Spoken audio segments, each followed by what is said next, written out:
ಬೀಚಲ್ಲೆಲ್ಲ ತುಂಬ ಚೆನ್ನಾಗಿ ಆಟ ಆಡಿ ಬೆಳಗ್ಗೆ ಬೇಗನೆ ಎದ್ದೋಗಿದ್ವಿ ಅಲ್ವಾ. ಸೊ ಬಂದು ಈಗ ಮಲಗಿದ್ದಾನೆ. ಪ್ರೀತಮ್ ಫುಲ್ಲು ರೆಡಿಯಾಗಿ ಅವನಿಗೆ ನಿದ್ದೆ ತಡೆಯೋಕ್ಕೆ ಆಗಿಲ್ಲ. AC ವಿಂಡ್ ಓಪನ್ ಮಾಡಿ ತಣ್ಣ ಗಾಳಿ ಬರ್ತಾಯಿದೆ. ಹೊರಗಡೆ ಮಾತ್ರ ಸಿಕ್ಕಾಬಿಟ್ಟೆ ಬಿಸಿಲು. ನಮ್ಮ ಬೆಂಗಳೂರು ಏನು ಅಂತೀರಾ, ಇದು ಅದಕ್ಕಿಂತ ಅಪ್ಪ. ಇಲ್ಲಿ ಮಲ್ಕೊಳ್ಳೋ ಸರ್ದಿ ನಂದು ಪ್ರೀತಮ್ದು.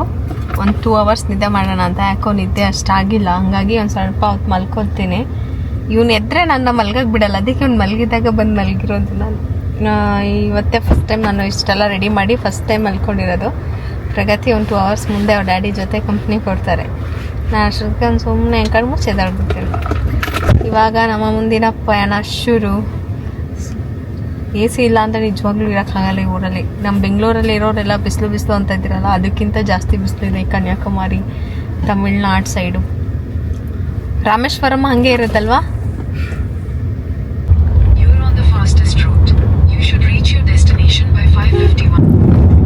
ಸಿನೇ, ನಾವು ಮಲ್ಕೊಂಬಿಟ್ಟಿದ್ದೀನಿ ಅಂತ ಯಾರಾದ್ರೂ ಓಡಿಸ್ಬೇಡ. ಕರೆಕ್ಟಾಗಿ ನಾನು ಹೆಂಗೆ ಹೇಳ್ಕೊಟ್ಟಿದ್ದೀನಿ ಹಂಗೆ ಹೋಗ್ಬೇಕು. ಕೇಳಿಸ್ತಾ? ಯಾರಾಬಿರಿ ಹೋದ್ರೆ ಅಷ್ಟೇ ಮೇಲೆ ನಾನು ಎದ್ಬಿಡ್ತೀನಿ. ಡ್ರೈವಿಂಗ್ ಟೀಚರ್ ಹಿಂದೆ ಬಂದವೆ, ಡ್ರೈವರ್ ಗಾಡಿ ಓಡಿಸ್ತಾ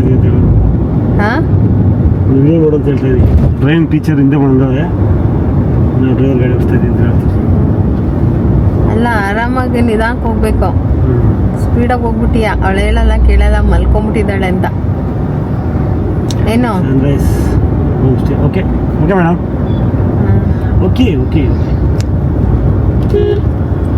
ಸುಮಾರು ಜನ ಅನ್ಕೊಂಡಿರ್ತೀರಾ ನಾನು ವ್ಲಾಗ್ ಮನೆಗೆ ಬಂದ್ಬಿಟ್ಟು ಹಾಕ್ತಾ ಇದ್ದೀನಿ ಅಂತ. ಇಲ್ಲ, ಇದು ತುಂಬ ಲಾಂಗ್ ಜರ್ನಿ ಆಗಿರೋದ್ರಿಂದ ಮನೆಗೆ ಬಂದೆಲ್ಲ ಹಾಕೋಷ್ಟ್ರಿಗೆ ತುಂಬ ಲೇಟ್ ಆಗುತ್ತೆ ಅಂತ ಪ್ರತಿಯೊಂದು ರೂಮಲ್ಲೂ ವೈಫೈ ಪ್ರೊವೈಡ್ ಮಾಡಿದ್ರು. ಹಾಗಾಗಿ ಅಲ್ಲಿಂದ ಕೆಲವೊಂದು ವ್ಲಾಗ್ಸ್ನ ಅಲ್ಲಲ್ಲೇ ಎಡಿಟ್ ಮಾಡಿ ಅಪ್ಲೋಡ್ ಮಾಡಿ ಹಾಕ್ತಾ ಇದೆ. ಸೊ ಹಾಗಾಗಿ ರಾತ್ರಿ ನಿದ್ದೆ ತುಂಬ ಆಗಿರಲಿಲ್ಲ. ನಿದ್ದೆ ಕೆಟ್ಟಂಗೆ ಆಗ್ಬಿಟ್ಟು ನಾನು ಕಾರಲ್ಲಿ ಮಲಗಲ್ಲ, ಯಾಕೆಂದರೆ ನಮ್ಮ ಮನೆಯವ್ರಿಗೆ ಡಿಸ್ಟರ್ಬ್ ಆಗ್ಬೋದು, ನಾವು ಮಲಗಿರೋದು ನೋಡಿ ಅವ್ರಿಗೂ ನಿದ್ದೆ ಬರ್ಬೋದು ಅಂತ ಒಂದಿನಾನು ನಾನು ನಿದ್ದೆ ಮಾಡೋಕ್ಕೆ ಹೋಗಲ್ಲ. ಸುಮ್ಮನೆ ಹಂಗೆ ನಿದ್ದೆ ಬಂದರೆ ಒಂದು ಸ್ವಲ್ಪ ಹಿಂಗೆ ಮಂಪ್ರು ಮಾಡಿ ಎದ್ಬಿಡ್ತೀನಿ.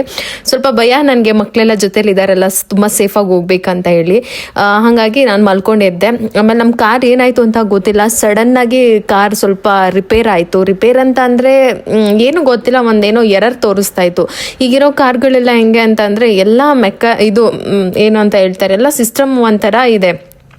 ಅಂದರೆ ಮ್ಯಾನ್ಯುಯಲ್ ಆಗಿ ಮಾಡ್ತಾರಲ್ಲ ರಿಪೇರ್, ಅವ್ರ ಹತ್ರ ಎಲ್ಲ ಇದನ್ನೇನು ಮಾಡ್ಸೋಕ್ಕೆ ಆಗೋದಿಲ್ಲ.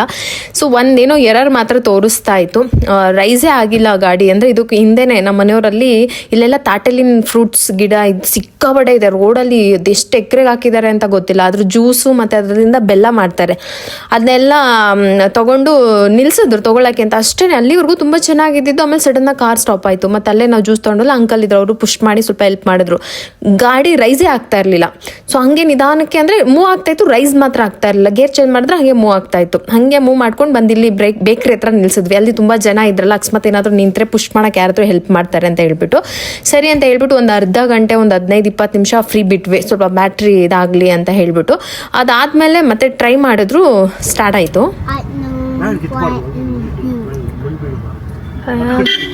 ಹೆಂಗೋ ಸ್ಟಾರ್ಟ್ ಆಯಿತು. ನೋಡಬೇಕು, ಯಾಕೋ ಗಾಡಿ ರೈಸ್ ಆಗ್ತಾ ಇಲ್ಲ. ಏನು ಇಶ್ಯೂ ಆಗಿದೆ ಅಂತ ಗೊತ್ತಿಲ್ಲ. ಚೆಕ್ ಮಾಡ್ಕೊಂಡು ಪ್ರೀತಮ್, ಏನಪ್ಪ ಹಿಂಗಾಯ್ತು? ಎಲ್ಲ ಸರಿ ಹೋಗ್ಬಿಟ್ರೆ ಸಾಕು. ಅದು ಹೋಗಿಲ್ಲ ಅಂದರೆ ಆಗಲ್ಲ. ನೋಡಬೇಕು. ರೈಸ್ ಆಗ್ತಾ ಇದೆಯಾ? ಹಾಂ,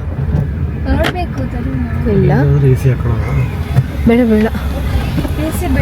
ಮತ್ತೆ ಎಂಜಿನ್ ರೈಸ್ ಆಗ್ತಿದೆಯಲ್ಲ? ಹಾಂ, ಸರಿ ಆಯ್ತಾ?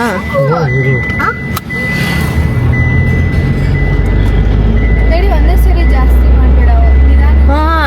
ಆಯ್ತು. ತುಂಬ ರೈಸ್ ಮಾಡಬೇಡ. ಇಂಜಿನ್ ಕೂಲ್ ಆಗಲಿ ಅಂತ ನಾನು ಹೇಳಿವಾಗಲೇ ಕಂಪ್ಲೀಟಾಗಿ ಆಫ್ ಮಾಡಿ 1 ಅವರ್ ಬಿಡು ಅಂತ.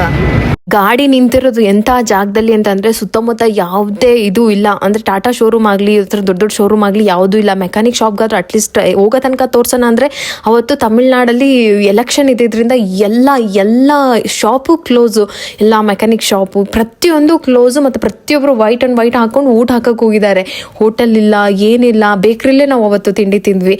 ಸೊ ಹೆಂಗೋ ಮೂವ್ ಆಯ್ತಲ್ಲ ಅಂತ ಹೇಳ್ಬಿಟ್ಟು ಮತ್ತೆ ಹೊರಟ್ವಿ. ಅಲ್ಲಿ ಅದೇ ಸ್ವಲ್ಪ ಒಂದು 30-40 ಮಿನಿಟ್ಸ್ ಬಿಟ್ಟ ಮೇಲೆ ಅದು ಹಂಗೆ ಸ್ಟಾರ್ಟ್ ಆಯಿತು ಆಟೋಮೆಟಿಕ್. ಆಟೋಮೆಟಿಕ್ಕಾಗಿ. ಸರಿ ಓಕೆ ಹೆಂಗೋ ಕರೆಕ್ಟ್ ಆಯ್ತಲ್ಲ ಅಂತ ಹೇಳ್ಬಿಟ್ಟು ಹಂಗೂ ಸ್ವಲ್ಪ ಕಂಟ್ರೋಲಲ್ಲೇ ಹೊರಟ್ವಿ.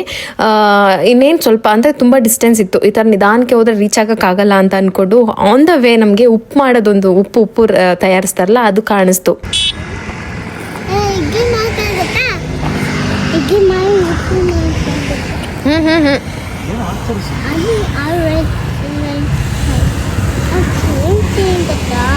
ಕೇಳ ಅವ್ರನ್ನ ಹೇಳ್ತಾರೆ. ಅದು ಮುಟ್ಬೇಡ, ಉಪ್ಪು ಹೆಂಗೆ ಮಾಡ್ತಾರೆ ಅಂತ ನೋಡಿದ್ದೀರಾ? ನೋಡಿ ಈ ಥರ ಫುಲ್ ಇದೆಲ್ಲ ಫುಲ್ ಸಾಲ್ಟ್ಗೆ ನಾವು ಮಾಡ್ತಾ ಇರೋದು ಅನ್ಸುತ್ತೆ. ನಮ್ಮ ಮನೆಯವ್ರು ಕೇಳೋಣ ಅಂತ ಹೋದ್ರು, ಅಂಕಲ್ ಹಂಗೆ ಹೊರಟೋಗ್ತಾ ಇದ್ದಾರೆ. ಉಪ್ಪ ಅಥವಾ ಉಪ್ಪಿನ ಥರ ಇರೋ ಬೇರೆ ಏನೋ ನಮಗೂ ಗೊತ್ತಿಲ್ಲ, ಉಪ್ಪೇ ಇರ್ಬೋದು ಅಂದ್ಕೊಳ್ತೀನಿ. ಅದೇ ಪ್ರೊಸೀಜರು. ಯಾಕೆಂತ ಅಂದರೆ ಸಮುದ್ರ ಪಕ್ಕದಲ್ಲೇ ಇರೋದಲ್ವಾ, ಅಲ್ಲಿ ತೆಗೆದು ಮೇಲಿಟ್ಟಿದ ನೋಡಿ, ಅಲ್ಲಿ ಡ್ರೈ ಮಾಡ್ತಾ ಇದ್ದಾರೆ ಉಪ್ಪಿನ ನೀರನ್ನ. ಆ ನೀರಿನ ಅಂಶ ಎಲ್ಲ ಅದ್ರೊಳಗೆ ಆಸಿಂದ ಹೋಗ್ತಾ ಇದೆ. ನಮ್ಮ ಮನೆಯವ್ರು ಕೂಗಿ ಕರಿತಾವ್ರಿ, ಸರ್ ಬನ್ನಿ ಇಲ್ಲಿ ಏನೋ ಕೇಳ್ತೀನಿ ಅಂತ. ಅಯ್ಯೋ ಒಳ್ಳೆ ಎಲ್ಲರನ್ನೂ ಮಾತಾಡಿಸ್ತಾರೆ, ಹೋಗಪ್ಪ. ಈಗ ಹೋಗಿ ಕೇಳ್ತಾರೆ. ನಿನ್ನೆ ಸಮುದ್ರದಲ್ಲಿ ಬೋಟ್ ಹೋಗ್ತಿರಲ್ಲ, ಅವ್ರನ್ನ ಹೋಗಿ ಮಾತಾಡಿಸ್ತಾ ಇದ್ರು. ಹೆಂಗೆ ಹೋಗ್ತೀರಾ, ಎಲ್ಲಿ ಹೋಗ್ತೀರಾ, ಹೆಂಗೆ ಗೊತ್ತಾಗುತ್ತೆ, ನಿಮ್ಮ ಹತ್ರ GPS ಇದೆಯಾ, ಹೆಂಗೆ ವಾಪಸ್ ಇಲ್ಲಿಗೆ ಬರಬೇಕಂತ ಗೊತ್ತಾಗತ್ತೆ ಅಂತೆಲ್ಲ. ಓ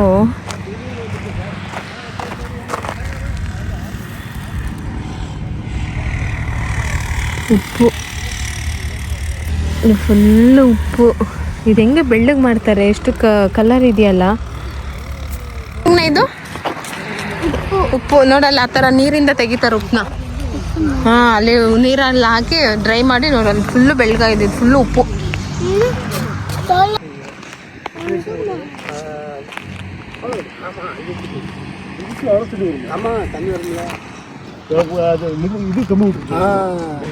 அதெல்லாம் நம்ம சைடல்ல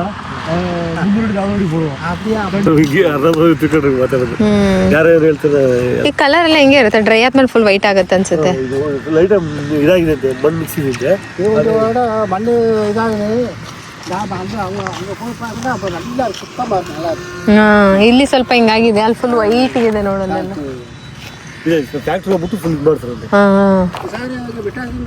ಇಲ್ಲ ಬೆಂಗಳೂರು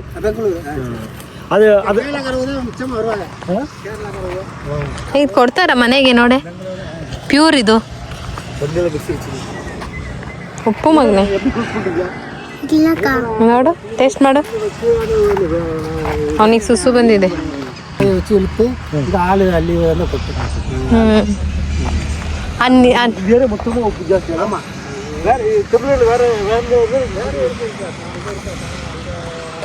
ಇದು ಸಮುದ್ರದ ನೀರಲ್ಲ, ಇಲ್ಲಿ ಬೋರ್ವೆಲ್ ಕೊರಿತಾ ಇರಲ್ಲ, ಅಲ್ಲಿ ಬೋರ್ವೆಲ್ ನೀರು ಬರ್ತಾ ಇದೆ ನೋಡಿ, ಆ ನೀರೇ ಉಪ್ಪು ಬರುತ್ತೆ.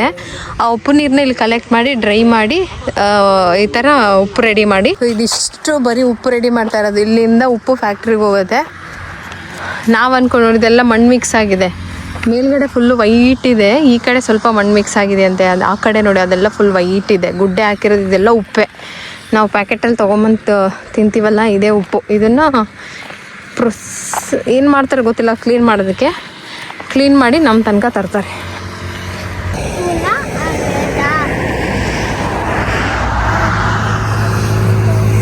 ಇದು ಸಮುದ್ರದ ಪಕ್ಕ ಇದೆಯಲ್ಲ, ಅದಕ್ಕೆ ಅನ್ಸುತ್ತೆ ಈ ಬೋರ್ವೆಲ್ಲಲ್ಲಿ ಇಷ್ಟು ಉಪ್ಪು ನೀರು. ಈ ಉಪ್ಪು ನೀರು ಬಂದ್ಬಿಟ್ಟು ಏನಕ್ಕೂ ಯೂಸ್ ಆಗಲ್ಲ, ಬರೀ ಉಪ್ಪಷ್ಟೇ ರೆಡಿ ಮಾಡಬೇಕು.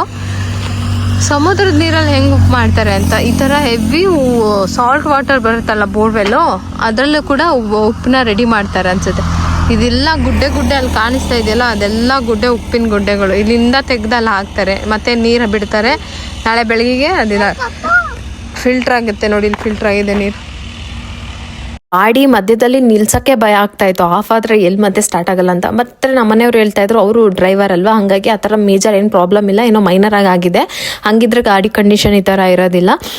ಗಾಡಿ ರೈಸ್ ಆಗ್ತಾ ಇದೆ, ಏನೋ ಬ್ಯಾಟ್ರಿದು ಏನೋ ಪ್ರಾಬ್ಲಮ್ ಆಗಿರಬೇಕು. ಅಕಸ್ಮಾತ್ ಹಂಗೆ ನಿಂತರೆ ಯಾರಾದರೂ ಪುಷ್ ಮಾಡಿದ್ರೆ ಗಾಡಿ ಸ್ಟಾರ್ಟ್ ಆಗ್ತಾ ಇದೆ, ಬಿಡು ಏನು ಪ್ರಾಬ್ಲಮ್ ಇಲ್ಲ ಅಂತ ಹೇಳಿ. ಹಂಗೂ ಸುಮಾರು ನಾವಿವಾಗ ಹೊರಟಿರೋದು ರಾಮೇಶ್ವರಂ, ರಾಮನಾಥಪುರಂ ಅಂತ ಒಂದಿದೆ, ಅಲ್ಲಿ ಒಂದು ಟಾಟಾ ಶೋರೂಮ್ ಇತ್ತು, ಅಲ್ಲಿಗೆ ಹೋಗ್ಬಿಡೋಣ ಅಂತ ಅನ್ಕೊಂಡ್ವಿ. ಗಾಡಿ ಚೆನ್ನಾಗಿ ರನ್ ಆಗ್ತಿತ್ತಲ್ಲ, ನಮ್ಮ ಮನೆಯವ್ರು ಮತ್ತೆ ಅಲ್ಲೋಗೋದು ಲೇಟ್ ಆಗುತ್ತೆ.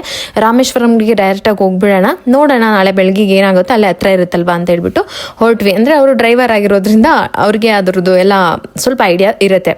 ಅಲ್ಲಿಂದ ನೈಟ್ ಎಲ್ಲ ರೆಸ್ಟ್ ಮಾಡಿ ಸ್ವಲ್ಪ ಟೆನ್ಷನ್ ಆಗೋಯ್ತು ನನಗೆ, ಯಾಕೆಂದರೆ ನಂಗೆ ಕಾರ್ ಮೇಲೆ ಸಿಕ್ಕಾಪಟ್ಟೆ ಪ್ರೀತಿ ಇದೆ, ಹಂಗೆ ಇಟ್ಕೋಬಾರ್ದು ಅಟ್ಯಾಚ್ಮೆಂಟ್ ಅನ್ಕೊತೀನಿ. ಬಟ್ ಅದೇನೋ ತುಂಬ ಕಷ್ಟಪಟ್ಟು ತೊಗೊಂಡಿರೋದ್ರಿಂದ ಆ ಅಟ್ಯಾಚ್ಮೆಂಟ್ ಜಾಸ್ತಿ, ಅದ್ರದ್ದೇ ಟೆನ್ಷನ್. ಸ್ವಲ್ಪ ಚೆನ್ನಾಗಿ ನಿದ್ದೆ ಮಾಡಿ ಎದ್ದು ಇನ್ನು ಅರ್ಲಿ ಮಾರ್ನಿಂಗ್ ಬೇಗ ಹೊರಟ್ಬಿಡೋಣ. ಇಲ್ಲಿ ಬೆಸ್ಟ್ ಅಂದರೆ ರಾಮೇಶ್ವರಮಲ್ಲಿ ಸನ್ರೈಸ್ ಸೂಪರಾಗಿ ಕಾಣಿಸುತ್ತೆ. ರಾಮೇಶ್ವರಂಗಿಂತ ಈ ಇನ್ನೊಂದು ಧನುಷ್ಗೋಡಿ ಅಂತ ಇದೆ ಅಲ್ಲ, ಅಲ್ಲಿ ಇನ್ನೂ ಸಮುದ್ರದಿಂದಾನೇ ಎದ್ದೇಳ್ತಾ ಇದೆಯೋ ಅನ್ನೋ ಥರ ಅಷ್ಟು ಪರ್ಟಿಕ್ಯುಲರಾಗಿ ಕಾಣಿಸುತ್ತಂತೆ. ರಾಮೇಶ್ವರಮಲ್ಲೂ ಸೂಪರಾಗೇ ಇರುತ್ತೆ. ಬಟ್ ನಾವು ಹೋಗೋಷ್ಟರಲ್ಲಿ ಸನ್ರೈಸ್ ಆಗಿಬಿಟ್ಟಿತ್ತು. ಅದು ಕೂಡ ಹಿಂಗೆ ಮೋಡ ಬಂದು ಹಂಗೆ ಹಿಂಗೆ ಅರ್ಧ ಬರ್ಧ ಕಾಣಿಸ್ತಾ ಇತ್ತು. ಬಟ್ ಕನ್ಯಾಕುಮಾರಿಗಿಂತ ಇಲ್ಲಿ ಇನ್ನೂ ವೈಬ್ರೇಟಾಗಿ ಕಾಣಿಸ್ತಾ ಇತ್ತು. ಫುಲ್ಲು ಆ ಕೇಸರಿ ಬಣ್ಣ ತುಂಬಿಕೊಂಡಿರೋ ಥರ. ಈ ಜಾಗದ ಬಗ್ಗೆ ಏನು ಹೇಳೋದು, ರಾಮ ಸೇತುವೆ ಕಟ್ಟಿದ್ದು, ಶ್ರೀಲಂಕಾಕ್ಕೆ ಹೋಗಬೇಕು ಅಂತ ಹೇಳಿ, ಇಲ್ಲಿ ರಾಮನ ಪಾದ ಇದೆ, ಮತ್ತು ಈ ಸಮುದ್ರ, ಇನ್ನೇನು ಭಾರತದ ತುದಿ ಎಲ್ಲ ಸಖತ್ತಾಗಿತ್ತು ಇದನ್ನು. ಆದರೆ ಹೋಗೋ ಟೈಮಲ್ಲಿ ಹೋಗಿರಲಿಲ್ಲ ಅಷ್ಟೇ ನಾವು. ಹೆವಿ ಬಿಸಿಲು ಬಗ್ಗೆ ನಾನು ನಿಮ್ಗೆ ಹೇಳ್ತಾ ಇದ್ದೀನಿ ಅಂದರೆ ನೀವೇ ಅರ್ಥ ಮಾಡ್ಕೋಬೇಕು. ಅದು ಫೀಲ್ ಮಾಡೋಕ್ಕಾಗಲ್ಲ. ಈ ಮೀನನ್ನ ತೊಗೊಂಡೋಗಿ ಎಣ್ಣೆಲಿ ಹಾಕಿ ಫ್ರೈ ಮಾಡಿದ್ರೆ ಹೆಂಗಾಗುತ್ತೋ ಹಂಗೆ ಫ್ರೈ ಆಗಿಬಿಟ್ಟಿದ್ವಿ ನಾವೆಲ್ಲರೂ ಕೂಡ, ಫುಲ್ ಟ್ಯಾನು. ಇನ್ನು ನನ್ನ ಮಗ ಅಡುಗು ನೋಡಿಬಿಟ್ಟು ನಾನು ಬೋಟಲ್ಲಿ ಹೋಗ್ಬೇಕು. ಅರ್ಲಿ ಮಾರ್ನಿಂಗ್ ಬೋಟ್ ಇನ್ನೂ ಸ್ಟಾರ್ಟ್ ಆಗಿರಲಿಲ್ಲ. ನಾವು ಅದನ್ನೆಲ್ಲ ಸ್ವಲ್ಪ ಎಂಜಾಯ್ ಮಾಡ್ತಾಯಿದ್ವಿ.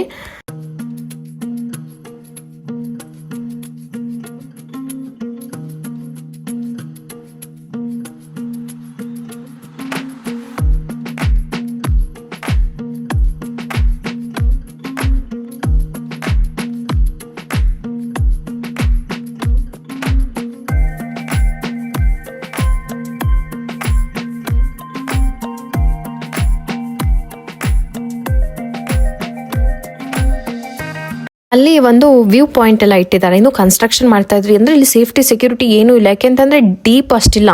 ಸುಮಾರು ದೂರ ತನಕ ಹೋಗಿದ್ದಾರೆ ಜನ, ಅಂದರೆ ಫುಲ್ಲು ಕಲ್ಲಿದೆ. ತುಂಬ ಮುಂದೆ ಹೋದರೆ ಡೀಪ್ ಇದೆ ಸಮುದ್ರ. ಹಾಗಾಗಿ ಇಲ್ಲಿ ತೀರ್ಥ ಸ್ನಾನ ಅಂತ ಹೇಳ್ಬಿಟ್ಟು ಎಲ್ಲರೂ ಸ್ನಾನ ಮಾಡಿಬಿಟ್ಟೆ ಹೋಗ್ತಾರೆ. ಅಲ್ಲಿ ಸಿಕ್ಕಾಬಿಟ್ಟೆ ಸ್ವಲ್ಪ ಮೇಂಟೈನ್ ಮಾಡೋಕ್ಕಾಗಿಲ್ಲ ಅಂತ ನನಗನ್ನಿಸ್ತು. ಇನ್ನೂ ಚೆನ್ನಾಗಿ ಮೇಂಟೈನ್ ಮಾಡ್ಬೋದಾಯಿತು, ಯಾಕೆಂದರೆ ಇದು ಟೂರಿಸ್ಟ್ ಪ್ಲೇಸು. ಸೊ ಅದರಿಂದ ನಮಗೆ ನಮ್ಮ ದೇಶಕ್ಕೆ ಆದಾಯನೂ ಜಾಸ್ತಿ ಅಲ್ವಾ, ಸಿಕ್ಕಾಪಟ್ಟೆ ಟೂರಿಸ್ಟ್ ಬರ್ತಾರಂತೆ ಇಲ್ಲಿಗೆ.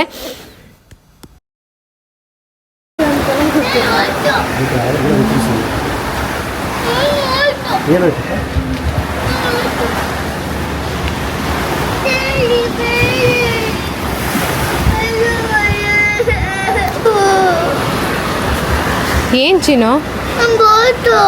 ಬೋಟಾ?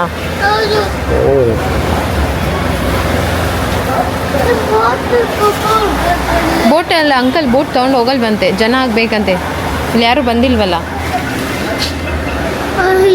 ನಡಿ ಹೋಗೋಣ.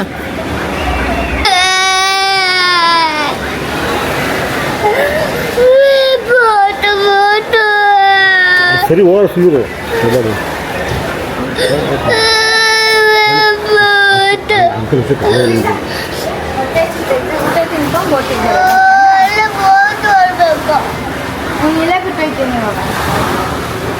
ನಾವು ಬೋಟಲ್ಲಿ ಹೋಗ್ಬೇಕಂತಾನೆ ಅಂದ್ಕೊಂಡು ಹೊರಟಿದ್ದು. ಅದಾದಮೇಲೆ ಏನಾಯಿತು ಅಂತಂದರೆ ಅಲ್ಲಿ ಇದು ಏನೋ ಬೋಟಿಗೆ 25 ಜನ ಬೇಕೇ ಬೇಕು, ಇಲ್ಲ ಅಂತಂದರೆ ಅದು ಸ್ಟಾರ್ಟ್ ಮಾಡಲ್ಲ ಅಂತ ಹೇಳಿದ್ರು. ಸರಿ ಇನ್ನೇನು ಮಾಡೋದು, 25 ಜನ ಆಗೋ ತನಕ ಇಲ್ಲಿರೋಕ್ಕಾಗಲ್ಲ ಅಂತ ಹೇಳಿ ಪಾಪನ್ನೆಲ್ಲ ಕರ್ಕೊಂಡು ಹೊರಟು ಏನೋ ರೂಮ್ಗೆ ಹೋಗಿ ಎಲ್ಲರೂ ಫ್ರೆಶ್ ಅಪ್ ಆಗಿ ಮತ್ತೆ ರಾಮೇಶ್ವರಂ ದೇವಸ್ಥಾನಕ್ಕೆ ಹೊರಟ್ವಿ. ಇವಾಗ ನಾವು ರಾಮೇಶ್ವರ ದೇವಸ್ಥಾನಕ್ಕೆ ಹೋಗ್ತಾ ಇದ್ದೀವಿ. ಇಲ್ಲಿ ರಾಮೇಶ್ವರಂ ದೇವಸ್ಥಾನ ಯಾಕೆ ಫೇಮಸ್ ಅಂತಂದರೆ, ಶ್ರೀರಾಮ ಸೇತುವೆ ಕಟ್ಟಿ ಯಾವಾಗ ಹೋಗಿ ರಾವಣನ ಸಂಹಾರ ಮಾಡಿ ಬಂದು ಅವ್ರನ್ನ ಸಾಯಿಸಿದ್ಮೇಲೆ ರಾಮನ್ಗೆ ಪಶ್ಚಾತ್ತಾಪ ಆಯ್ತಂತೆ, ಈ ಥರ ಮಾಡೋದ್ನಲ್ಲ ಅಂತ ಹೇಳಿ. ಅವಾಗ ಆ ಪಶ್ಚಾತ್ತಾಪನ ಇದು ಮಾಡೋದಕ್ಕೆ ಒಂದು ಪೂಜೆ ಮಾಡ್ಬೇಕಂತ ಹೇಳಿ ಇಲ್ಲಿ ಒಂದು ಲಿಂಗ ಪ್ರತಿಷ್ಠಾಪನೆ ಮಾಡಿ, ಅಲ್ಲಿರೋದು ಲಿಂಗ ಪೂಜೆ ಮಾಡೋದು, ಶಿವನ ಲಿಂಗನ ಪ್ರತಿಷ್ಠಾಪನೆ ಮಾಡಿ ಪೂಜೆ ಮಾಡ್ತಾರಂತೆ. ಸೊ ಅದೇ ದೇವಸ್ಥಾನ ರಾಮೇಶ್ವರಮಲ್ಲಿರೋದು. ಆಮೇಲೆ 22 ತೀರ್ಥಗಳು ಸಿಗುತ್ತೆ ಅಂತಲೂ ಹೇಳ್ತಾರೆ. ಆಮೇಲೆ ಇನ್ನೂ ತುಂಬ ಏನೇನೋ ಇದೆ. ಆ ದೇವಸ್ಥಾನಕ್ಕೆ ಹೋಗ್ತಾ ಇದ್ದೀವಿ, ನೋಡೋಣ. ಈ ದೇವಸ್ಥಾನದಲ್ಲಿ ಏನಾದರೂ ಕ್ಯಾಮ್ರಾ ಅಲೋ ಮಾಡಿದ್ರೆ ವಿಡಿಯೋ ಮಾಡ್ಬೋದು. ಅವ್ರೇನು ಅಲೋ ಮಾಡಿಲ್ಲ ಅಂತಂದರೆ ಮತ್ತೆ ಅದೇ ವಿಡಿಯೋ ಮಾಡೋಕ್ಕಾಗಲ್ಲ. ಪಟ ಅಂತ ರೆಡಿ ಆಗಿಬಿಟ್ಟು ಬಂದ್ವಿ. ಜಗತ್ತಲ್ಲಿರೋ ಬಿಸಿಲೆಲ್ಲ ಇಲ್ಲೇ ಇದೆ ಅನ್ನೋ ಅಷ್ಟು ಬಿಸಿಲಿದೆ.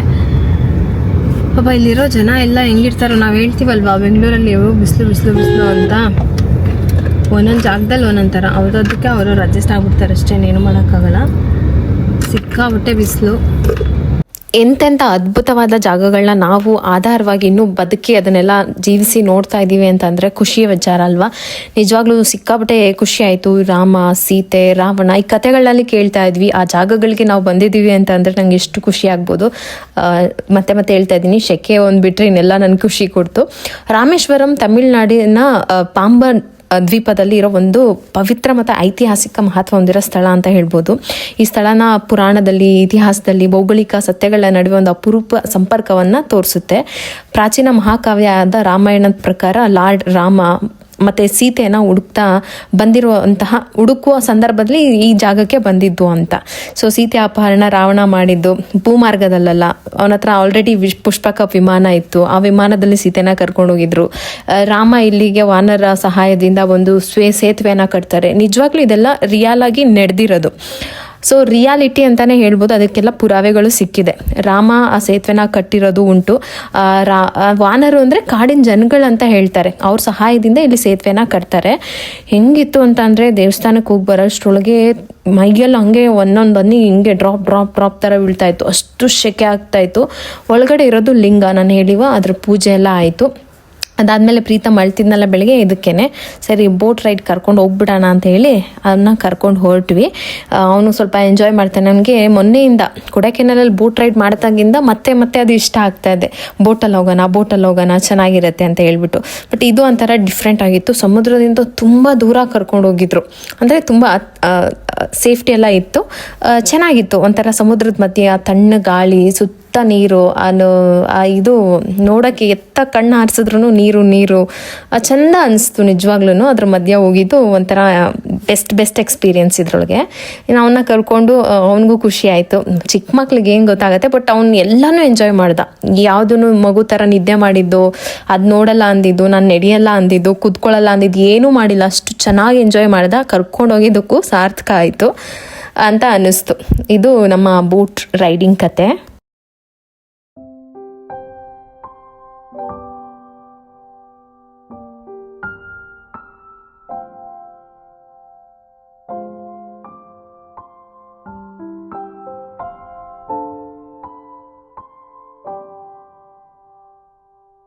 ಅಲ್ಲಿಂದ ಸ್ವಲ್ಪ ಮುಂದೆನೇ ರಾಮಪಾದ ಇದೆ. ಅದೇನು ಅಷ್ಟು ಜನ ಏನು ಇರಲಿಲ್ಲ, ಸುಮ್ಮನೆ ಜಸ್ಟ್ ಅದು ಪಾದ ಇದೆ, ಅದನ್ನ ಹೋಗಿ ನೋಡ್ಕೊಂಡು ಬರ್ಬೋದು. ಇನ್ನು ಲಕ್ಷ್ಮಣ್ ತೀರ್ಥ ಅಂತ ಇದೆ. ಸೊ ತುಂಬ ಲೇಟ್ ಆಗಿತ್ತು. ಮತ್ತು ನಮ್ಮದು ರಿಟರ್ನ್ ಹೋಗೋ ಪ್ಲ್ಯಾನ್ ಇದ್ದಿದ್ದರಿಂದ ತುಂಬ ಲೇಟ್ ಮಾಡಿದ್ರೆ ಮತ್ತೆ ನಾವು ನೈಟ್ ಟ್ರಾವೆಲ್ ಮಾಡೇ ಇಲ್ಲ. ಕಂಪ್ಲೀಟ್ ಏನು ಆಲ್ಮೋಸ್ಟ್ 7 days ಪ್ಲ್ಯಾನ್ ಇದು. ಒಂದಿನೂ ನೈಟ್ ಟ್ರಾವೆಲ್ ಮಾಡಿರಲಿಲ್ಲ. ಅಷ್ಟೊತ್ತಿಗೆ ಮನೆಗೆ ಅಂದರೆ ರೂಮಿಗೆ ರೀಚ್ ಆಗಿಬಿಡ್ಬೇಕು, ಆ ಥರ ಪ್ಲ್ಯಾನ್ ಮಾಡಿದ್ರಿಂದ ರಾಮೇಶ್ವರಂ ಮತ್ತು ಅದಾದಮೇಲೆ ರಾಮಪಾದ ಅಲ್ಲೇ ನಾವು ಆನ್ ದ ವೇ ಇದ್ದಿದ್ದರಿಂದ ಅದನ್ನು ನೋಡಿಕೊಂಡು ನೆಕ್ಸ್ಟ್ ನಾವು ಹೋಗ್ಬೇಕಾಗಿರೋ ಜಾಗಕ್ಕೆ ಹೊರಟ್ವಿ. ನೆಕ್ಸ್ಟ್ ನಾವು ಹೋಗ್ತಾ ಇರೋದು ಧನುಷ್ಗೋಡಿಗೆ ಬಂದಿದ್ದೀವಿ. ರಾಮರ್ ಪಾದ ಮಮ್ಮಿ ಆಗ್ತಾ ಇಲ್ಲ. ಮಮ್ಮಿ ನೋಡು, ಆಮ್ಲೆಟ್ ಟೆಸ್ಟ್ ಮಾಡೋಣವಾ?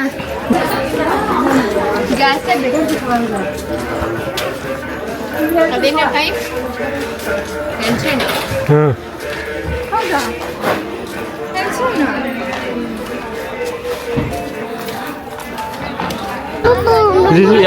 ಅಲ್ಲಿ ಮಂಜು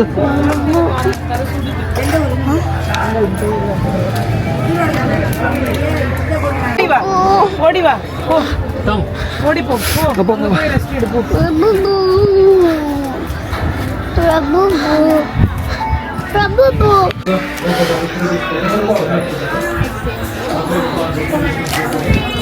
ಅದೇ ಹೆಂಗಿದೆ ತಮಿಳ್ನಾಡು ಎಕ್ಸ್ಪೀರಿಯನ್ಸ್? ಆಟ್ ವೆರಿ ಆಟ್. ಹೌದಾ?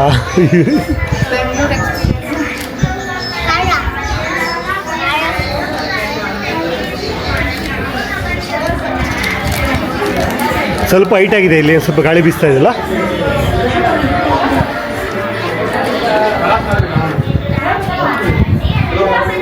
ಇನ್ನು ಈ ಥರ ಹಿಸ್ಟ್ರಿ ಇರೋ ಜಾಗಗಳಿಗೆ ಹೋಗ್ಬಿಟ್ರೆ ಅಲ್ಲಿರೋ ಕಥೆಗಳನ್ನ ಕೇಳೋಕ್ಕೆ ಒಂಥರ ಕ್ಯೂರಿಯಾಸಿಟಿ. ರಾಮೇಶ್ವರಮಲ್ಲಿರೋ ರಾಮಪಾದ ಅಂದರೆ ರಾಮನ ಪಾದ ಚಿಹ್ನೆ ಅಂತ ಅದರ ಅರ್ಥ. ಈ ಸ್ಥಳದಲ್ಲಿ ಒಂದು ಗುಡ್ಡದ ಮೇಲಿದೆ ಇದು. ನೀವು ನೋಡಿದ್ರೆ ನಾವು ಹತ್ತಿದ್ವಲ್ಲ, ಆ ಗುಡ್ಡದ ಮೇಲಿದೆ. ಇಲ್ಲಿಂದ ನಿಂತ್ಕೊಂಡು ನೋಡಿದ್ರೆ ಲಂಕಾದು ಇದು ಕಾಣಿಸ್ತಾ ಇತ್ತಂತೆ. ಹಾಗಾಗಿ ರಾಮ ಬಂದು ಈ ಗುಡ್ಡದ ಮೇಲೆ ನಿಂತು ಲಂಕಾದಾಗೆ ಹೆಂಗೆ ರೀಚ್ ಆಗಬೇಕಂತ ಹೇಳಿ ಇಲ್ಲಿಂದ ಅವರು ಅದನ್ನೆಲ್ಲ ಪರಿಗಣನೆ ಮಾಡ್ತಾ ಇದ್ರು, ಅಥವಾ ನೆಕ್ಸ್ಟ್ ಹೆಂಗೆ ಅಲ್ಲಿ ರೀಚ್ ಆಗಬೇಕಂತ ಯೋಜನೆಗಳನ್ನ ಮಾಡ್ತಾ ಇದ್ರು. ಹಂಗಾಗಿ ಆ ಜಾಗನ ಅಲ್ಲಿರೋರು ಆ ರಾಮನ ಪಾದ ಇಲ್ಲಿ ಇಟ್ಟಿದ್ದು ಅಂತ ಹೇಳಿ ಅದು ರಾಮಪಾದ ಅಂತ ಪೂಜೆ ಮಾಡ್ತಾರೆ. ಇದು ಒಂದು ಗುಡ್ಡದ ಮೇಲೆ ಇದೆಯಲ್ಲ, ಇದು ಗಂಧಮಾದನ ಪರ್ವತ ಅಂತ. ಇದ್ರ ಮೇಲೆ ನಿಂತು ನೋಡಿದ್ರೆ ಸುತ್ತ ಎಲ್ಲ ನಮಗೆ ನೀಟಾಗಿ ಕಾಣಿಸುತ್ತೆ ಸಮುದ್ರ. ಇದು ಇವಾಗೆಲ್ಲ ಗೊತ್ತಿಲ್ಲ, ಅವಾಗ ಅಷ್ಟು ನೀಟಾಗಿ ಕಾಣಿಸ್ತಾ ಇತ್ತು ಅಂತ ಹೇಳಿ ಅದನ್ನ ಹೇಳ್ತಾರೆ. ಅಂದರೆ ಲಂಕಾ ದಿಕ್ಕನ್ನ ಇಲ್ಲಿಂದ ರಾಮ ನೋಡ್ತಾ ಇದ್ದಿದ್ದು ಅಂತ ಹೇಳ್ಬಿಟ್ಟು. ಈ ಪಾದ ಬಂದ್ಬಿಟ್ಟು ನೈಸರ್ಗಿಕವಾಗಿ ಆಗಿರೋದಾ ಅಥವಾ ಮನುಷ್ಯ ಮಾಡಿರೋದಾ ಅನ್ನೋದಕ್ಕೆ ಇದುವರೆಗೂ ಸ್ಪಷ್ಟ ಸಿಕ್ಕಿಲ್ಲ ಅಂತ ಹೇಳೋದು.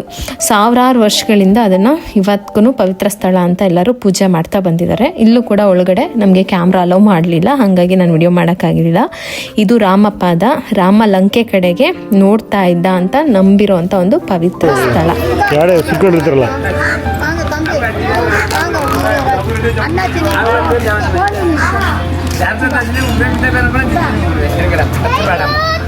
ಒಂದು ಬರ್ತದೆ 20 ये वाला ये बनाया खाना अच्छा वाला 50 20 ये 10 ये 20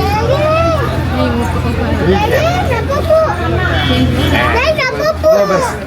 ರಾವಣನ ಹತ್ರ ಏರೋಪ್ಲೇನ್ ಇತ್ತು, ಅಂದರೆ ಅದು ಪ್ಲೇನ್ ಆರ್ ಜೆಟ್ ಏನೋ ಇತ್ತಲ್ಲ, ಪುಷ್ಪಕ ವಿಮಾನ. ಸೊ ಆವಾಗ ನಾವು ತಿಳ್ಕೋಬೇಕು ಆವಾಗ ಎಷ್ಟು ಡೆವಲಪ್ ಆಗಿತ್ತು, ಆಗಿನ ಇದರಿಂದನೂ ನಮಗೆ ಇದ್ರ ಬಗ್ಗೆ ಎಷ್ಟು ನಾಲೆಡ್ಜ್ ಇತ್ತು ಅಂತ ಹೇಳ್ಬಿಟ್ಟು. ಸೊ ಅದೆಲ್ಲ ಒಂದು ಸಿಂಬಲ್ ಆಗಿ ನಾವು ತಗೊಬೋದು. ಇನ್ನು ರಾವಣ ಕರ್ಕೊಂಡು ಹೋಗಿದ್ದಾಯಿತು, ರಾಮ ಸೀತೆನ ಹುಡ್ಕೊಂಡು ಇಲ್ಲಿಗೆ ಬಂದಿದ್ದಾಯಿತು, ವಾನರ ಸಹಾಯದಿಂದ ಬ್ರಿಡ್ಜನ್ನು ಕಟ್ಟಿದ್ದಾಯಿತು. ಮ್ಯಾಪಲ್ಲಿ ನಾವು ನೋಡ್ತಾ ಇದ್ರೆ ಎಲ್ಲಿದ್ದೀವಿ ಗೊತ್ತಾ, ಆ ಕೊನೆ ಏನು ಎಡ್ಜಿದೆ ಮುಗಿತಾ ಇದೆ ನಮ್ಮ ಭಾರತದಲ್ಲಿ, ಶ್ರೀಲಂಕಾಕ್ಕೆ ಇನ್ನೇನು ಅದು ಕನೆಕ್ಟ್ ಆಗೋಕ್ಕಿದೆ.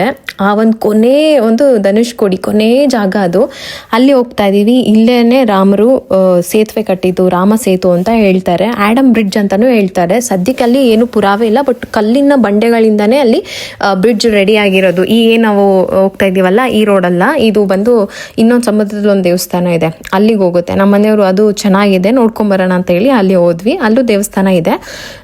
ಜಸ್ಟ್ ಹಾಗೆ ಒಂದು ಎಳ್ನೀರು ಕುಡ್ಕೊಂಡು ಆಮೇಲೆ ಅಂದವೇ ನಾವು ಧನುಷ್ಕೋಡಿಗೆ ಹೋಗ್ತೀವಿ. ಅದು ಎಲ್ಲಿ ಅಂದರೆ ನಾವು ಸೆಟಿಲೈಟಲ್ಲಿ ನೋಡಿದ್ರೆ ಆ ಸೇತುವೆ ಅದು ಪಿಕ್ಚರ್ ಬರ್ತಾ ಇದೆ ಅಂತ ಹೇಳ್ತಾರೆ. ಬಟ್ ಕೆಲವೊಬ್ರು ಹೇಳ್ತಾರೆ ಅದು ನೈಸರ್ಗಿಕವಾಗೇನೆ ಅಲ್ಲಿ ಬ್ರಿಡ್ಜ್ ರೆಡಿ ಇತ್ತು ಅಂತ. ಇನ್ನು ಕೆಲವರು ಹೇಳ್ತಾರೆ ಇಲ್ಲ, ಅದು ರಾಮ ಸೀತೆನ ಅಪಹರಣ ಮಾಡಿದಾಗ ಅದಕ್ಕೆ ಅಂತಲೇ ಕಟ್ಟಿದ್ದಂಥ ಒಂದು ಬ್ರಿಡ್ಜ್ ಅಂತ ಹೇಳಿ.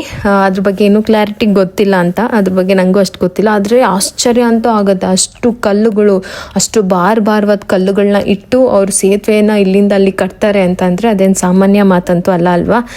ಅಂಥದ್ದೆಲ್ಲ ಜಾಗಕ್ಕೆ ಹೋಗಿದ್ದೀವಿ ಅಂತ ನಂಗೆ ಎಷ್ಟು ಖುಷಿ ಆಗ್ತಾಯಿತ್ತು ಗೊತ್ತಾ. ಇವಾಗ ನಾವು ಧನುಷ್ಕೋಡಿಗೆ ಹೋಗ್ತಾ ಇದ್ದೀವಿ.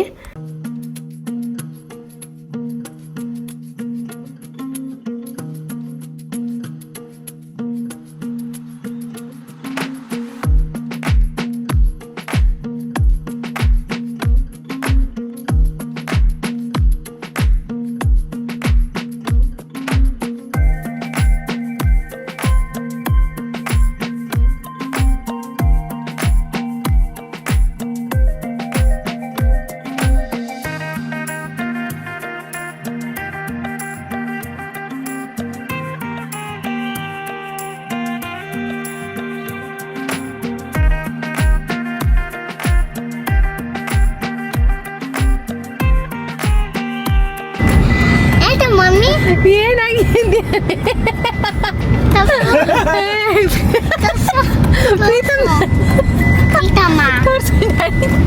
Daddy super ಸಕರಾಗಿದೆ. ಇಲ್ಲ ನೋಡ್ರಿ ಇದು ಏನೋ ಇಷ್ಟು ಚೆನ್ನಾಗಿ ಕಾಣಿಸ್ತಾ ಇದೆಯಾ.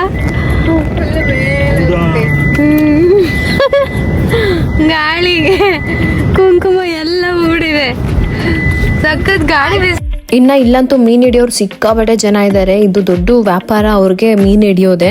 ಅಲ್ಲಿ ಎಷ್ಟು ಜನ ಅದರಿಂದ ಜೀವನ ಕಟ್ಕೊಂಡಿದ್ದಾರೋ ಗೊತ್ತಿಲ್ಲ. ಅಷ್ಟು ಮೀನುಗಳನ್ನ ಸಮುದ್ರದಲ್ಲಿ ಹೋಗಿ ಬೋಟ್ಗಳನ್ನ ನೋಡಬೇಕಿತ್ತು. ಸಿಕ್ಕಾಬಟ್ಟೆ ಬೋಟ್ಗಳಿದ್ದಾವೆ. ದೊಡ್ಡ ಸಮುದ್ರ ಅಲ್ವಾ. ಕನ್ಯಾಕುಮಾರಿ ಬಂದುಬಿಟ್ಟು ತ್ರಿವೇಣಿ ಸಂಗಮ ಅಂತ ಹೇಳ್ತಾರೆ. 3 ಸಮುದ್ರ ಕೂಡುತ್ತೆ. ಇಲ್ಲಿ ಎಷ್ಟು ಸಮುದ್ರನೋ ನನಗೆ ಅಷ್ಟು ಗೊತ್ತಾಗಿಲ್ಲ. ಅಲ್ಲಿಂದ ಧನುಷ್ಕೋಡಿಗೆ ಹೋಗ್ತಾ ಇದ್ದೀನಿ. ಧನುಷ್ಕೋಡಿ ಬಂದುಬಿಟ್ಟು ಮೊದಲಿಗೆ ಅಲ್ಲಿ ವಾಸ ಇದ್ದಿದ್ದೊಂದು ಪಟ್ಟಣ, ಅಂದರೆ ಒಂದು ಜಾಗ ಥರ ಇತ್ತು. ಯಾವುದೋ ಒಂದು ಇದರಲ್ಲಿ ಏನು ಚಂಡಮಾರುತ ಅಥವಾ ಸಮುದ್ರದಿಂದ ಸುನಾಮಿ ಬಂದು ಆ ಇಡೀ ಪಟ್ಟಣನ ಹಾಳು ಮಾಡುತ್ತೆ. ಸೊ ಹಂಗಾಗಿ ಅಲ್ಲಿ ಜೀವನ ಮಾಡೋಕ್ಕೆ ಆಗಲ್ಲ ಅಂತ ಹೇಳಿ ಈಗ ಜನ ಅಲ್ಲಿ ಜೀವನ ಮಾಡಲ್ಲ ಅಂತ ಹೇಳ್ತಾರೆ. ಅದೇನೋ ಗೊತ್ತಿಲ್ಲ ನನಗಷ್ಟು. ಸೊ ಇದಷ್ಟು ನಾವೀಗ ಬಂದಿದ್ದೀವಿ ಧನುಷ್ಕೋಡಿಗೆ. ಇಲ್ಲಿ ನೀವೇನು ಕಲ್ಲುಗಳನ್ನ ನೋಡ್ತಾ ಇದ್ದೀರಲ್ಲ, ಈ ಥರ ಕಲ್ಲುಗಳನ್ನು ಇಟ್ಟು ಕೊನೆಗೆ ಅಲ್ಲಿ ಶ್ರೀಲಂಕಾ ಬಾರ್ಡರ್ ಕಾಣಿಸುತ್ತೆ ನಮಗೆ. ಇಲ್ಲಿಂದ ಕಾಣುತ್ತೋ ಅಂತ ನಾವು ಮ್ಯಾಪಲ್ಲಿ ನೋಡಿದ್ದೋ ಗೊತ್ತಿಲ್ಲ. ಇಲ್ಲಿಂದ ಶ್ರೀಲಂಕಾಕ್ಕೆ ಒಂದು ಕನೆಕ್ಷನ್ ಮಾಡಿ ಅಲ್ಲಿಗೆ ಹೋಗಿ ಅಲ್ಲಿಂದ ಸೀತೆಯನ್ನು ಕರ್ಕೊಂಡು ನಾವು ರಾಮ ಇಲ್ಲಿಗೆ ಬಂದಿದ್ದು. ಇನ್ನು ರಾವಣನ ಸಂಹಾರ ಮಾಡಿದ್ದಕ್ಕೆ ಬೇಜಾರಾಗಿ ಇಲ್ಲಿ ಶಿವನ ಲಿಂಗನ ಪ್ರತಿಷ್ಠಾಪನೆ ಮಾಡಿ ರಾಮೇಶ್ವರಮಲ್ಲಿ ಅದ್ರದ್ದೊಂದು ದೇವಸ್ಥಾನ ಮಾಡಿದ್ದು. ಆ ದೇವಸ್ಥಾನ ಡೆವಲಪ್ ಆಯ್ತಾ ಹೋಯಿತು. ಅಂದರೆ ರಾಜರು ಆಳ್ವಿಕೆ ಮಾಡ್ತಾ ಒಬ್ಬೊಬ್ರು ಬಂದು ಆ ದೇವಸ್ಥಾನ ಇಂಪ್ರೂವ್ ಮಾಡ್ಕೊಂಡು ಹೋದ್ರು ಅಂತ. ಕಲ್ಲು ನೋಡ್ತಾ ಇದ್ದೀರಲ್ಲ, ಈ ಥರ ಇನ್ನೂ ಕೆಳಗಡೆ ಹಿಂಗೆ ಪಾಸ್ ಆದರೆ ಸಮುದ್ರ ಹೊಡಿತಾ ಇದೆ ಕಲ್ಲಿಗೆ. ಈ ಥರ ಕಂಟಿನ್ಯೂಸ್ ಆಗಿ ಸೇತುವೆ ಇತ್ತು. ಅದಾದಮೇಲೆ ರಾಮನೇ ತನ್ನ ಬಿಲ್ಲುವಿಂದ ಆ ಸೇತುವೆನ ಹೊಡೆದಿದ್ದು ಅಥವಾ ಅಂದರೆ ಕಟ್ ಮಾಡಿದ್ದು ಅಂತಲೂ ಹೇಳ್ತಾರೆ. ಅದ್ರ ಬಗ್ಗೆ ನಿಮ್ಗೆ ಏನಾದರೂ ಗೊತ್ತಿದ್ರೆ ಹೇಳಿ. ನನಗೆ ಗೊತ್ತಿರೋಷ್ಟು ನಾನು ಅದರಲ್ಲಿ ಅಂದರೆ ಆ ಕತೆ ಮತ್ತು ಅಲ್ಲಿ ರಿಯಾಲಿಟಿ ಎರಡೂ ಇಮ್ಯಾಜಿನ್ ಮಾಡ್ತಾ ಹೋದಾಗ ನಮಗೆ ಆ ಟ್ರಾವೆಲ್ ಮಾಡಿದಾಗ ಅದ್ರದ್ದು ಒಂದು ಮಜಾ ಸಿಗುತ್ತೆ. ಸೊ ಹಂಗಿತ್ತು. ಇದಾಯಿತು ನಮ್ಮ ಈ ಜರ್ನಿಯ ಆಲ್ಮೋಸ್ಟ್ ಕೊನೆ ಮೂಮೆಂಟಲ್ಲಿ ಇದ್ದೀವಿ. ಸಿಕ್ಕಾಪಟ್ಟೆ ಖುಷಿ ಆಯಿತು. ನನ್ನ ಜೊತೆ ನೀವು ಖುಷಿ ಪಟ್ಟಿದ್ದೀರಾ ಅಂತ ಅಂದ್ಕೊಳ್ತೀನಿ. ಯಾಕೆಂದರೆ ವಿಚಾರ ಎಲ್ಲ ಗೊತ್ತಿದ್ದು ಆ ಜಾಗಕ್ಕೆ ವಿಸಿಟ್ ಮಾಡ್ತಿರಲ್ಲ, ಆ ಥ್ರಿಲ್ಲೇ ಬೇರೆ, ನಿಮಗೆ ಆಲೋಚನೆ ಬೇರೆ, ಪ್ರತಿಯೊಂದನ್ನು ಫೀಲ್ ಮಾಡ್ತೀರಾ. ಇಲ್ಲಿ ಸನ್ರೈಸ್ ಆಗ್ತಾ ಇದೆ, ರಾಮಸೇತು, ಇದು ರಾಮನ ಪಾದ, ಯಾಕೆ ಏನು ಇದೆಲ್ಲ ಸ್ವಲ್ಪ ನೀವೇನಾದರೂ ತಿಳ್ಕೊಂಡು ಹೋದಾಗ ಸಿಕ್ಕಾಪಟ್ಟೆ ಖುಷಿ ಕೊಡುತ್ತೆ. ಇನ್ನು ಆ ಕಡೆ ದೊಡ್ಡ ದೊಡ್ಡ ಸ್ಟಾಲ್ಗಳನ್ನ ಹಾಕಿರ್ತಾರೆ. ಬರೀ ಎಲ್ಲ ಕಪ್ಪೆ ಚಿಪ್ಪು, ಮುತ್ತು, ಮಣಿ, ಕಲ್ಲುಗಳು, ಸ್ಟೋನು ಏನು ಸಮುದ್ರದಲ್ಲಿ ಸಿಗುತ್ತಲ್ಲ ಅದನ್ನೆಲ್ಲ ತೊಗೊಂಡು ಬಂದು ಈ ಥರ ಹೇರ್ ಬ್ಯಾಂಡು, ಹೇರ್ ಕ್ಲಿಪ್ಪು, ಆಮೇಲೆ ಸರಗಳು, ಬ್ರೇಸ್ಲೆಟು ಎಲ್ಲ ಮಾಡ್ತಾರೆ. ನಿಮ್ಗೇನಾದರೂ ಇಂಟ್ರೆಸ್ಟ್ ಇದ್ದು ಚೆನ್ನಾಗಿ ಅನಿಸಿದ್ರೆ ನೀವು ಒಳ್ಳೊಳ್ಳೆ ಕಲೆಕ್ಷನ್ ಮಾಡ್ಬೋದು. ಬಟ್ ನಾನೇನು ಜಾಸ್ತಿ ತೊಗೊಳ್ಳಿಲ್ಲ. ಏಕೆಂತಂದರೆ ತುಂಬ ಮನೇಲಿ ಇಟ್ಕೊಳಕ್ಕಾಗಲ್ಲ. ಒಂದಲ್ಲ ಒಂದು ಆಸೆ ಆಗ್ತಾನೆ ಇರತ್ತೆ ಅಂತ ಹೇಳ್ಬಿಟ್ಟು ಪ್ರಗತಿಗೆ ಒಂದು ಬ್ರೇಸ್ಲೆಟ್ ಅದು ಅವ್ರ ದೊಡ್ಡಮ್ಮ ಒಂದಿಷ್ಟು ದುಡ್ಡು ಕೊಟ್ಟಿದ್ರು. ಅದಕ್ಕೆ ನಮ್ಮ ಹತ್ರನೂ ಖರ್ಚು ಮಾಡಿಸಿಲ್ಲ. ಅವ್ರ ದೊಡ್ಡಮ್ಮ ಕೊಟ್ಟಿದ್ದ ದುಡ್ಡಲ್ಲೇ ನನ್ನ ಮಗಳು ದುಡ್ಡು ಕಂಜೂಸ್ ಇಷ್ಟಿಷ್ಟೇ ಕಟ್ಟು ಅದೇನೇನೋ ತೊಗೊಂಡ್ರು. ಇನ್ನು ಅಲ್ಲಿ ಈ ಥರ ಗುಡ್ಸ್ಲಲ್ಲಿ ಮರಳು, ಫುಲ್ಲು ಕೆಳಗಡೆ ಮರಳು, ಒಳ್ಳೆ ಮೀನಿನ ಊಟ ಸಿಗುತ್ತೆ, ವೆಜ್ಜು ಸಿಗುತ್ತೆ. ಅಲ್ಲಿ ಹೋಗಿ ಊಟ ಮಾಡಿಕೊಂಡು ಇನ್ನು ಹೊರಟ್ವಿ. ಇನ್ನೇನು ಮುಗಿಸ್ತಾ ಇದ್ದೀವಿ ರಾಮೇಶ್ವರಂ. ಇನ್ನೇನು ಕೊನೆ ಇದು ಎಂಟ್ರಿ ಆಗೋದೇ ನಾವು ರಾಮೇಶ್ವರಂ ಬ್ರಿಡ್ಜ್ ಮೇಲೆ. ಅಲ್ಲಿ ಸಮುದ್ರದಲ್ಲಿ ಒಂದು ಬ್ರಿಡ್ಜ್ ಕಟ್ಟಿದ್ದಾರೆ. ಮನುಷ್ಯ ಎಷ್ಟು ಬುದ್ಧಿವಂತ, ಅವ್ನ ಕೆಪಾಸಿಟಿ ಏನು, ಅವ್ನ ತಾಕತ್ತೇನು ಅಂತ ನಾವು ಈ ಥರ ಕೆಲವೊಂದು ಏನಾದರೂ ನೋಡಿದಾಗ ಗೊತ್ತಾಗುತ್ತೆ.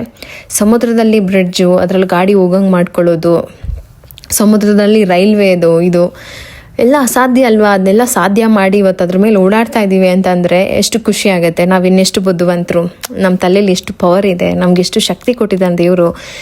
ಅದನ್ನು ಯೂಸ್ ಮಾಡ್ಕೊಳ್ದಲೆ ಬರೀ ಬೇರೆಯವ್ರ ನೆಗೆಟಿವ್ ವಿಚಾರಗಳನ್ನ ತೊಗೊಂಡು ಬೇರೆಯವ್ರು ಏನೋ ಅಸಹ್ಯವಾಗಿ ಮಾಡೋದನ್ನ ಅದನ್ನು ಪ್ರೋತ್ಸಾಹ ಮಾಡಿಕೊಂಡು ರೀಲ್ಸಲ್ಲಿ ಬೇಡ್ದಲ್ಲೇ ಇರೋರಿಗೆಲ್ಲ ಸಪೋರ್ಟ್ ಮಾಡಿಕೊಂಡು ಟೈಮ್ ಪಾಸ್ ಮಾಡಿಕೊಂಡು ಎಷ್ಟು ದೇವ್ರು ಕೊಟ್ಟಿರೋ ಕೆಪಾಸಿಟಿ ಬ್ರೈನ್ನ ಹಾಳು ಮಾಡಿಕೊಂಡು ಏನು ಮಾಡ್ತಾ ಇದ್ದೀವಿ ನಾವು ಅಂತ ಅನ್ಸಲ್ವಾ ನಿಮಗೆ?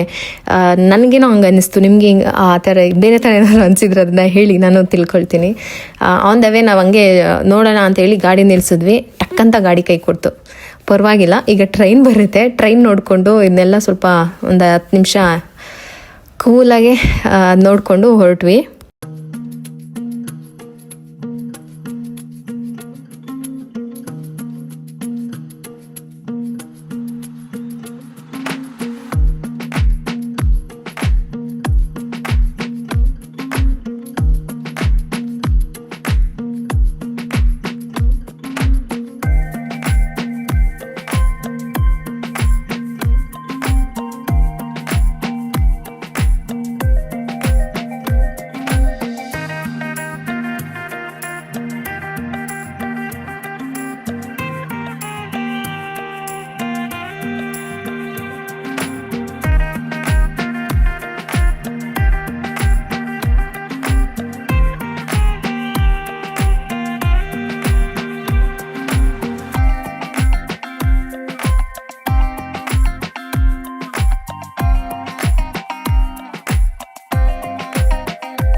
ಇಲ್ಲಿಗೆ ರಾಮೇಶ್ವರಂ ಏನು ಜಾಗದ್ದು ಮುಕ್ತಾಯ ಆಗುತ್ತೆ. ನಾಳೆ ನಾವು ತಂಜಾವೂರಿಗೆ ಹೋಗ್ತಾ ಇದ್ದೀವಿ.